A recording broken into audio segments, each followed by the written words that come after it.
Welcome to the 100th episode of Heads Together.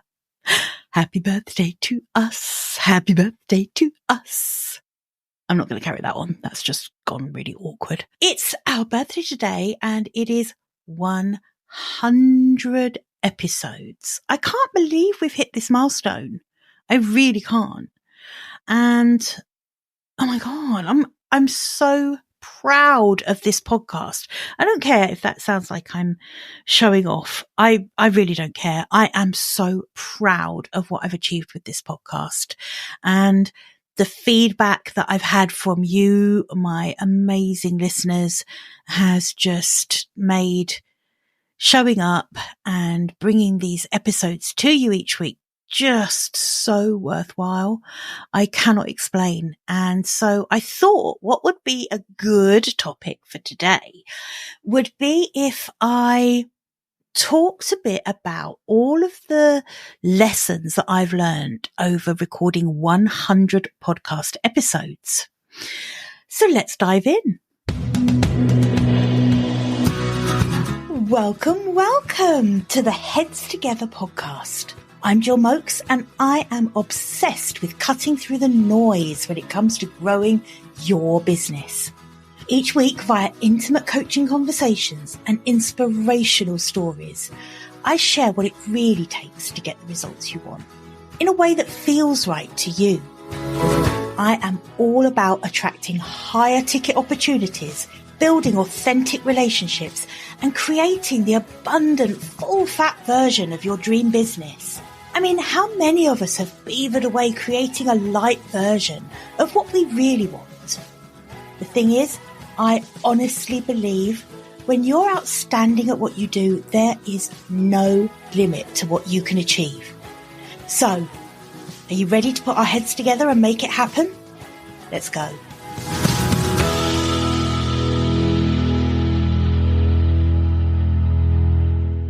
Okay, so what have I learned 100 episodes in? Well, the first thing I've learned is that it takes more than just me to put this podcast together. So I want to first of all put a huge shout out to Linah Macharia, my amazing podcast editor, who is wonderful, and I will be tagging in the show notes, of course. And Emily Pilbeam, my VA, who has worked so hard, especially with trying to get me ahead all the time, and has encouraged me and absolutely kept an eye on me and made sure that I am showing up each and every week. So both of you, I could not have done this without you. Another shout out is to Rebecca Gunter, who has hosted episodes for me, has stepped in when I haven't been able to, just haven't had the kind of bandwidth or the mindset to be able to put an episode out. I remember one particular week and she was just so amazing and really stepped in and picked up the reins for me. We've also just had so much fun together putting out some of the joint episodes that we've done, the interview episodes. So Rebecca, thank you so much as well. I feel like I'm doing like some sort of like Oscars awards. Thank you. This must be what it feels like to be an Oscar winner. Just enjoying that moment for a second. I'm not going to go down thanking all my friends and family route, but the people who have helped me bring this to life, you know who you are.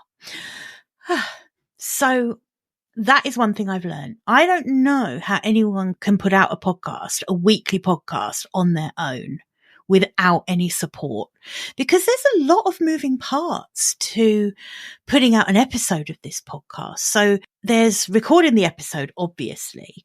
And if there's a guest on, there's all of the liaison with the guest beforehand. Then there's recording the episode. And then there's the editing of the episode. Then there's the creating of the audiogram. And then there is what comes after that. Oh, and before that, of course, there's like creating an episode outline and choosing a cover image for the episode. Then there's recording it. Then we go in and we add a tag to the guest if there's a guest episode so that they get a nice email sort of thanking them for being on the show. Then we have to check the edited audio. Then we've got to create show notes. Then I do a weekly email where I'm telling my email audience about the episode. Then there's the social media that goes around it. And then there's like loading the episode up into Kajabi, which is the platform I use for the podcast. You know, there's a lot of moving parts actually when it comes to putting out a podcast, and you have to be really organized. One of the things that I've struggled with over the last few weeks is that for whatever reason, I haven't been as far ahead as I like to be. I really love being at least 2 weeks ahead with the podcast, because that way, if something comes up and I can't record for whatever reason, it's okay. It's no big panic. You know, we've got a couple of episodes in the bag. The last couple of weeks, I just haven't been able to get ahead of myself. I'm just about now getting ahead. So that feels really good. But so first lesson, lots of moving parts. It's more complicated than I thought it would be in some respects, but it's also, with the right support, more doable than I thought it would be in some respects. I think some people get a little bit phased around creating and having their own podcast, and they overthink it a little bit. So that brings me on to the second thing I've learned. And that is that I really have a talent for talking into a void. I don't find this difficult at all. So literally I could talk, probably some of the solo episodes I've done have been like half an hour, 40 minutes of me just talking. Hopefully it doesn't feel like I'm just talking at you. Hopefully it feels like it's more of a conversation, but I am conscious that it is me just talking at you. But I definitely have a talent for this. And Rebecca Gunter, in fact, was the person who said to me, I remember after the first few episodes went out, I can really remember this vividly. She was driving in her car and had me on hands-free, and we were just talking about the podcast, and I was saying like how relieved I was to have just hit publish and got those first few episodes out into the world. And she said to me, Jilly, do you realize that like not everyone can do that? Not everyone can just talk to a green dot on the screen for half an hour or so. And it was at that point I realized, like, oh, well, I don't find that difficult. So it feels like a really natural place for me. Now, I've got to be honest. I think what it's made me realize is that I really love podcasting, but try as I might, I don't love creating a video show out of it. You know, whether we'll carry on doing that, I don't know. I wonder if like video for me needs to be something completely separate. I don't really love the whole repurposing the podcast as a video, or repurposing video as a podcast rather. I think it was Tony Pareco, who I also want to give a shout out to on the podcast, because he was the producer of my limited series around rewilding your business. So thank you, Tony, as well. And Tony, I remember, said to me that he feels like creating content for that media is the secret to it being really high quality.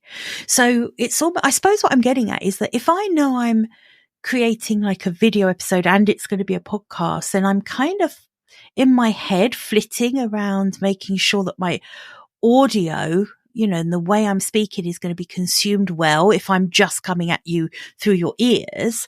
But then I'm also very conscious of the video and the aesthetic of what you're looking at as well. And I feel like for me, that overcomplicates it. So just something I've learned. Like I say, this episode is all of the lessons that I've learned, and some of them might be relevant for you if you're thinking of starting or growing a podcast, but equally they might not be relevant for you. And hopefully you just appreciate, you know, me sharing my story of it.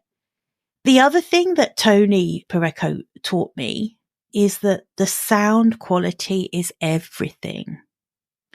People will absolutely put up with some ums and ahs.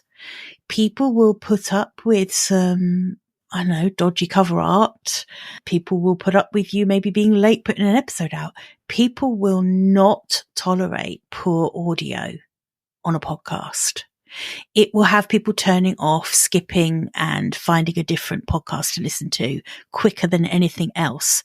So that was just such an amazing tip that I was lucky enough to have at the beginning of the podcast journey. So it meant that I did invest in a good mic. I mean, it's not a super expensive one, but it's, it's a good enough one to get good, crisp audio out of. It also is why I make sure I have a great podcast editor in Linah, like I say, who makes sure that the sound quality is good, because that is something that's a non-negotiable. If you hosting a podcast, your sound really needs to be good. And then the other thing that I've learned, and this is a recent kind of realization, this is a bit of a epiphany moment really, is that two things. One is that podcasting, for me as a coach, as a teacher, as a mentor, is a really amazing, intimate way to share what I do and share what I know and teach. And there's something about having your focus on listening to someone when they're right in your ears. I don't know. This is probably sounding weird, but when you've got your earbuds in, maybe you're going for a walk or something, there's something quite intimate. It's just you and me. And I can feel when I'm recording a podcast episode like this, I feel like I'm absolutely talking to you. And that sounds weird, I know, because I know there are a lot of listeners. And clearly I'm not speaking individually to you, but there's an intimate feeling. It feels like an intimate conversation between us. And this has led to another realization and quite a big thing that I want to share with you in this 100th episode. And that is that I think that, and this is borne out by feedback I've had, by the way, there are some people who listen to the show who absolutely love my solo episodes because they feel like they're being coached by me. They feel like they are learning from me. They feel like what I'm teaching is helping them grow their business, grow their confidence, make big decisions, stop playing small, sort out their money mindset, create those high ticket offers, market those offers, enroll those clients, all of the topics that I like to talk about as a solo podcaster in the solo episodes. There are people who absolutely love consuming those episodes. But those people sometimes tell me that they're not as much of a fan as some of the guest episodes. Some people have even told me they just listen to the solo episodes. So that was interesting. That was food for thought. And then I think about the guest episodes and the incredible women and a few select men that I've had on the show. And I love, love, love expanding my world by having these incredible guests on. So that gave me a bit of a dilemma, really. And I know that lots of the listeners to Heads Together love the interview episodes too, because I get great feedback on those. I could really understand where the people who prefer the solo episodes were coming from. And it resonates with me. And I know that I love creating both kinds of content, both kinds of audio content. I really love creating. So, if only I knew how to, if only I'd taken time, right? This is something else I've learned. Haven't really invested enough time in Riverside to use all of the fabulous functionality in it, like sound effects, because if I could, I would now be doing a drum roll. So in the absence of me being able to do a drum roll, here it is. Oh, I bet that was horrible in your ears. I apologize. I'm going to be releasing a second podcast. How bloody exciting is that? I'm beyond excited about this, because what it means is that Heads Together is still the fabulous podcast it always has been. And it is my showcase for the incredible women that come into my world. It's a place where I interview amazing women doing amazing things in the world.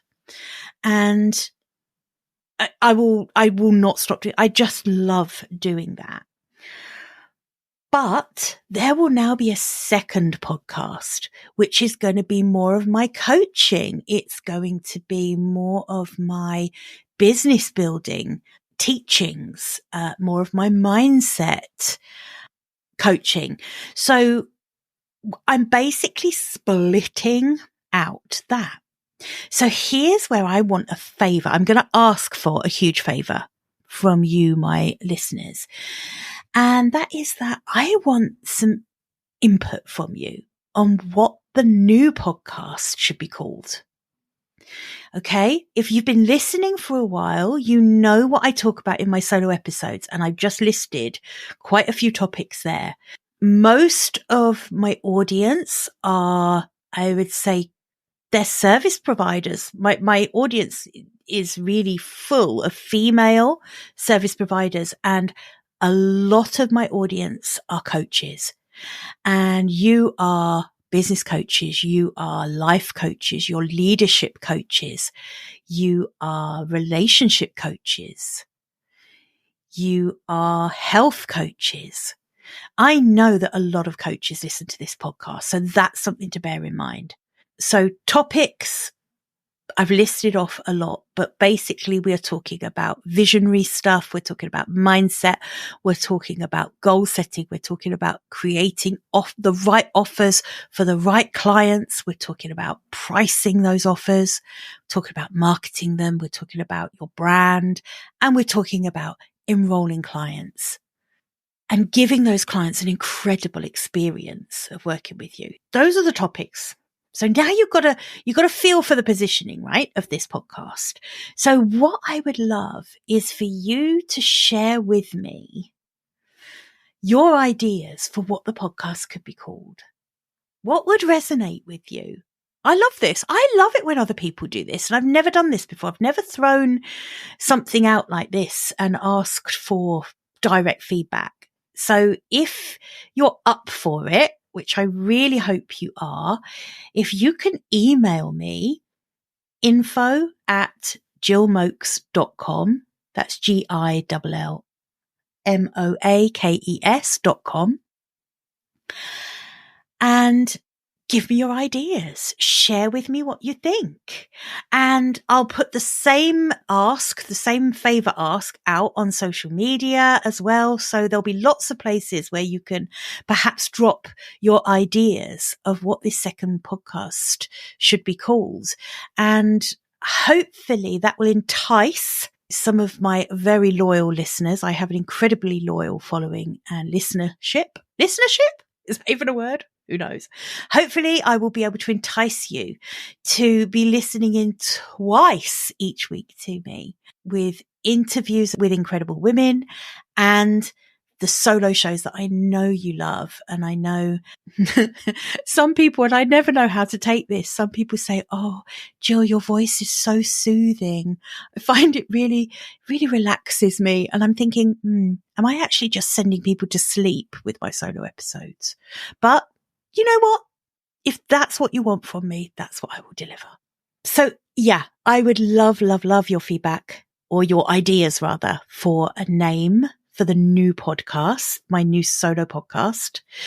I can't tell you when it's going to drop yet, because until I really get a feel for the name, the branding of it, etc., I don't want to rush it. So hopefully you will give me lots of ideas and I'll be able to move forward super quickly. I'm already recording episodes for the new podcast. So this is really exciting. And I don't think, I mean, if someone had said to me 100 episodes ago, oh yeah, after 100 episodes, you're going to want to be doing this again and launching a separate one. I just said, you're absolutely mad. But you know what the truth is? I love this podcast. And I actually just love the art of podcasting. I love it as a medium. It's my platform. It's where people get to know me. I think you get to know me by listening in. One other thing that I've left out, actually, that I really want to mention, and I should have mentioned it before, and that is that it definitely took longer to grow my followers on this podcast, or to grow my listeners rather, than I thought it would. And, so if you're thinking of starting a podcast, please don't go into it thinking this is an overnight thing, thinking you're going to get that instant feedback like you do perhaps on social media maybe, or something like that.